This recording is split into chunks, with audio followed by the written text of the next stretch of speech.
баланың тұсауын жасы келген науқас, жүрісі сылбыр кісілер, тұрмыс құрмаған қыз, үйленбеген жігіт кеспейді. Үлкен кісілер ала жіп байлап батасын береді. Ұлдыкін ісі тынымды ер азамат, қыздыкін қимылы ширақ келіншек кеседі.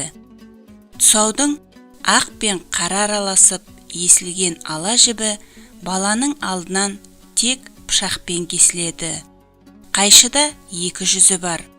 Баланың қадамы қайшыланбасын. Дүмшелерге еріп баланың артынан тұсау кесудің қажеті жоқ. Өйткені бала көткеншектеп артқа емес алдыға жүреді. Бір баланың тұсауын 3 адамның кескені де дұрыс емес. Сондай-ақ қызылала, жасылала жіпті базардан сатып әкеп, жаңалық ашуға құмар болмаңдар.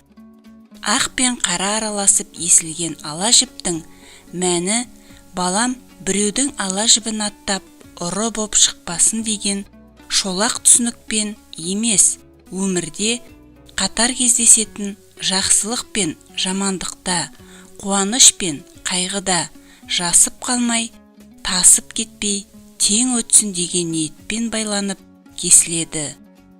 Ақ пен қара тіршіліктің символы.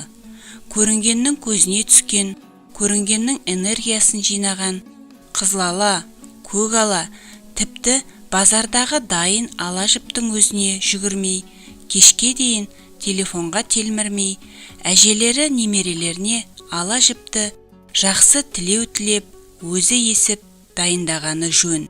Солай, орыс та, араб та дүмшеде болма.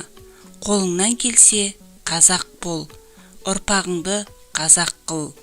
Ең дұрысы, әркімге ерме. Өзің білмейсің бе?